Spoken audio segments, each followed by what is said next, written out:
श्रावण महिन्यात भगवान शंकरांची सर्वात आवडती सेवा म्हणजे रुद्राभिषेक. तुम्ही घरच्या घरी कसे करू शकतात? महादेवांना आवडणारी, शंकरांची अतिशय उच्च कोटीची प्रिय असणारी ही सेवेने तुमच्या मनातल्या सर्व इच्छा नक्की पूर्ण होणारच. तर चला व्हिडिओला सुरुवात करते. श्री स्वामी समर्थ. तुम्हा सर्वांचं आपल्या चॅनलमध्ये खूप मनापासून स्वागत आहे.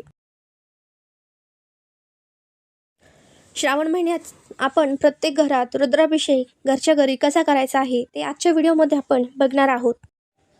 रुद्राभिषेक कोण करतं, कशासाठी करतं? तर रुद्राभिषेक कोणीही करू शकतं, असं बंधन नाही आहे. आपण बघतो की श्रावण महिन्यामध्ये लोक रुद्राभिषेक करतात. लघु रुद्र, मोठं रुद्र. आपल्याला 1 रुपया पण खर्च करताना आपल्या घरातल्या वस्तू तुम्ही रुद्राभिषेक करू शकता. ज्यांचा सामूहिक सेवेचा जायचा आहे त्यांना केंद्रात, जवळपास जर केंद्र असेल तर संपूर्ण महिनाभर रुद्राभिषेक होणार आहे. ज्यांना रोज करणं शक्य असेल तर त्यांनी करावं, नाही तर सोमवारी तरी तुम्ही तुमच्या घरात रुद्राभिषेक किंवा केंद्रात जाऊन केला तरी पण चालेल. संपूर्ण या श्रावण महिन्यामध्ये एक तरी रुद्राभिषेक, मी कमीत कमी सांगते, एक तरी रुद्राभिषेक तुम्ही करावा. आता रुद्राभिषेक का करावा ना ते आपण बघूयात. बघा, रुद्राभिषेक करण्यासाठी आपल्याला घरात शिवपिंड असणं महत्त्वाचं आहे, गळती असणं महत्त्वाचं आहे. शंकराची सेवा करायची आहे तेव्हा शिवपिंड घरात असावी, नंदी नसावा, त्याला नाग पण नसावा. रुद्राभिषेक करत असताना 45 मिनटं तर 1 तास तुम्हाला लागतो. तर आता रुद्राभिषेक करून आपल्याला काय मिळणार तर ते सुद्धा महत्त्वाचं आहे. तर सगळ्यात आधी भगवान शंकर हे पितरांचे देव आहे. रुद्राभिषेकाचे पठण करून आपल्याला पितृदोषातून सुद्धा मुक्ती मिळते. त्याच्याचबरोबर तुमच्या आयुष्यात किती पण अडचणी असेल, म्हणजे तुम्हाला पितृदोष आहे, पती पत्नीतील मतभेद, वादविवाद, घरात कलह आहे, वाईट शक्ती आहे, निवारण आहे, वास्तुदोष आहे, भूमिदोष आहे, सर्वात रामबाण म्हणजे प्रचंड दारू का सकाळ संध्याकाळ दारू पिटला, कुठलाही सणवार ते पाळत आहे अशा लोकांसाठी अगदी, ताई आमच्या नवऱ्याचं बाहेर अफेअर आहे, तर आम्ही काय करू शकतो? तर लक्षात ठेवा, तर असं असेल तर त्यांच्यासाठी तुम्ही रुद्राभिषेक करू शकता. किंवा ताई माझा नवरा नांदायला नेत नाही, माझी इच्छा आहे नांदायची, यासाठी पण तुम्ही रुद्राभिषेक करू शकता. पण ताई मी माहेरी आहे, आता ज्याच्यासाठी तुम्ही सेवा करणार आहात ना तर त्यालाच तुम्ही तीर्थ देऊ नाही, तर या सेवेचं काहीच अर्थ नाही. तर सगळ्यात आधी मांसाहार ही जी सेवा, जर तुम्ही 40 दिवसांची सेवा आहे तर मांसाहार करायचं नाही.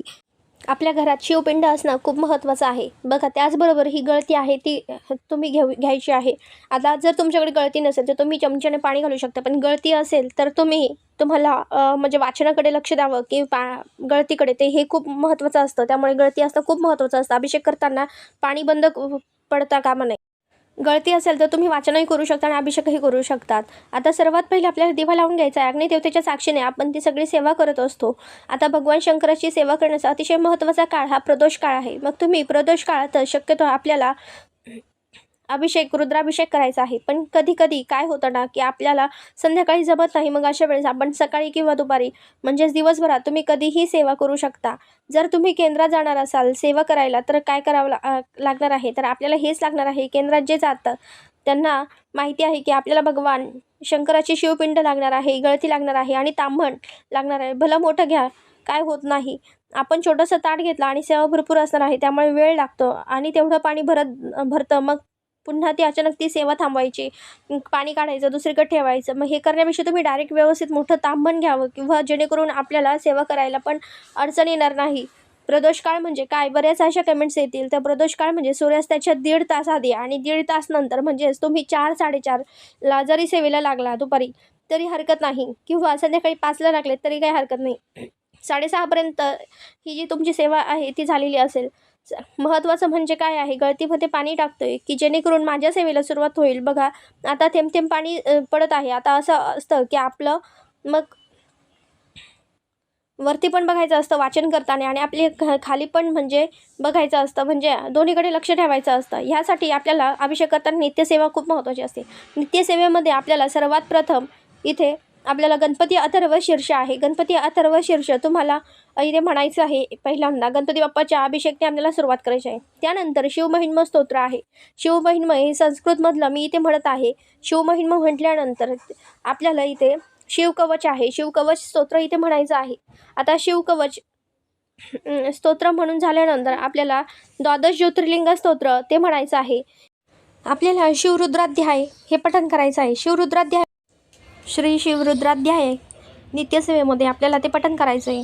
मी इथे ते पठण करून घेते जेणेकरून तुम्हाला पण समजेल. आपल्याला शांती मंत्र म्हणायचा पहिले, नंतर रुद्राध्यायातील अनुवाक पहिला ते 11पर्यंत, परत चमक विभाग सुरू होतो. त्यामध्ये जेवढे अनुवाक असतात तेवढे आपल्याला 11 असतात ते पूर्ण म्हणायचे. त्यानंतर आपल्याला कालभैरवाष्टक म्हणायचं. कालभैरवाष्टक म्हणून झाल्यानंतर रामरक्षा 1 ते 9 अध्याय ओवीपर्यंत वाचायचे आहे.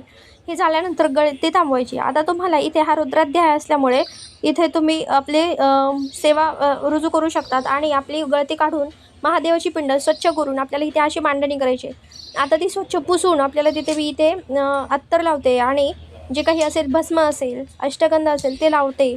इथे महादेवाला बेलपत्र अतिशय प्रिय आहेत. मग बेलपत्राला थोडंसं हे बघा, कधीही आपण बेलपत्र वाहतो ना ते कधी तसंच वाहू नये, म्हणून इथे बेलपत्राला थोडंसं चंदनाचं लेप म्हणजे चंदनाचा गंध लावून आपल्याला लावायचं असतं किंवा मधाचा गंध, कारण की महादेवाला ते तसंच अर्पण करू नये म्हणून मी ते चंदनाला ते लावून चंदन लावून बेलपत्राला ते महादेवाला 108 नामावली म्हणत मी इथे अर्पण करते आहे. आता 108 नामावली म्हटल्यानंतर बघा इथे महामृत्युंजय मंत्र म्हणायचा आहे. आता इथे मी बेलपत्राच्या पानावर असा हा पूजा करते आहे, कारण की बेलपान तसं वाहू नये. आता जेवढी 108 नामावली आहे तुमच्याकडे जेवढी बेलपान आहे त्याच्यावर तुम्ही सेवा करू शकता. पण जर तुमच्याकडे 1-2च असेल तर तुम्ही अशी सेवा करा, एक बेलपत्र हातात घेऊन त्याच्यावर तुम्ही सर्व नामावली म्हणा आणि इथे अर्पण करायचं आहे. आता जर तुमच्याकडे बेलपत्र नसेल तर त्याऐवजी तुम्ही 108 तांदळाची दाणे अर्पण करायचे आहेत. इथे बेलाचं फळ अर्पण केलं, धोत्राचं फळ असेल तर धोत्राचं फळ अर्पण करा. आता इथे तुम्हाला सगळ्यात महत्त्वाचं म्हणजे शिव हरी शंकर नमामि शंकर शिवशंकर शंभो, हे गिरिजापती भवानी शंकर शिवशंकर शंभो हा मंत्र तुम्हाला म्हणायचा आहे. सगळी पूजा करून झाल्यावर आपल्यावर पंचोपचार पूजा करायची आहे महादेवाची, जेवढी जमेल तेवढी. त्यानंतर वस्त्र घालायचं आहे आणि आपल्याला आपल्या महादेवाची तुम्ही जी आरती येते ती आपल्याला इथे म्हणायची आहे. ही सगळी सुंदर सेवा तुमच्याकडून घडणार असेल तर कधी पण तुम्ही करणार असेल तर याच पद्धतीने करा. घरातील लोकांनाही छान वाटतं, आपल्यालाही प्रसन्न वाटतं. जे शक्य म्हणजे बघा, आपल्याला शिवपिंड उचलून सगळीकडे जागेवर ठेवू शकता. त्याच पद्धतीने आपल्याला रुद्राभिषेक करायचा आहे. हा तुमची ही मांडणी आहे ती तुम्ही जागेवर उचलून ठेवू शकतात. मांडणी करावीच लागते का? तर बघा, रुद्राध्याय रुद्रपठण एवढं सुंदर सेवा जर तुमच्याकडून घडणार असेल तर आपल्याला ही करायलाच हवी.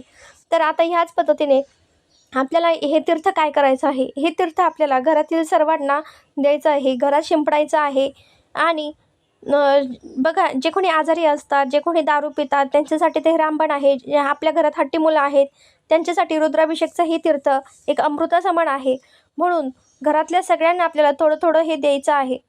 आपल्या पतीचं बाहेर अफेअर आहे त्यांनासुद्धा हे द्यायचं आहे. ह्या तीर्थामुळे मुलं खूप हुशार होतात, त्यांनाही द्यायचं आहे. जेव्हा आपल्याला असं वाटतं की आपल्या घरात निगेटिव्हिटी आहे, कुठेतरी त्रास होतो आहे, एकदम वाईट काहीतरी घडत आहे आयुष्यात, मग तुम्ही हे तीर्थ म्हणून प्राशन करू शकतात. पाणी हे रुद्र तुम्ही एखाद्या बाटलीत भरून ठेवू शकतात. हे रुद्राभिषेकचं तीर्थ हे अतिशय महत्त्व आहे. म्हणून ह्या रुद्राभिषेकचं तीर्थ सगळ्यांना घरात वेळोवेळी आपल्याला जेव्हा असं वाटतं की घरात काहीतरी अपशकुन घडणार आहे तर तुम्ही तिथं हे ठेवू शकतात. आणि आपल्याला टॉयलेट सोडून हे घरात सगळीकडे मारायचं आहे. तुम्ही अमावस्येला पौर्णिमेला सुद्धा जेव्हा तुम्हाला असं वाटेल तेव्हा मारू शकतात. एखादी व्यक्ती म्हणजे ॲक्सिडेंट झाला असेल बघा, तुम्ही ॲक्सिडेंट झाल्यावर आपल्या नातेवाईकांमध्ये बरेचशा अशी गोष्ट येते, कोणावर वाईट वेळ येऊ नये, पण असं जर झालं तर त्यांना हे रुद्राभिषेकचं तीर्थ अवश्य द्या. कारण बघा, त्यांच्यासाठी हे एक अमृतसमान आहे, त्यांचं आयुष्य वाचवणार आहे. आपण म्हणतो ना की जिथे कुठे माणसाला आपल्याकडून जर काही सेवा घडली किंवा एखाद्याचा जीव वाचला तर तेच खूप महत्त्वाचं असतं. तर आजच्या पुरतं इतका झालेली सेवा स्वामींच्या चटणी रुजू करते आणि व्हिडिओ इथेच थांबवते. व्हिडिओ आवडला असेल तर लाईक शेअर सबस्क्राईब करा. श्री स्वामी समर्थ. नमक पार्वती पतये हर हर महादेव.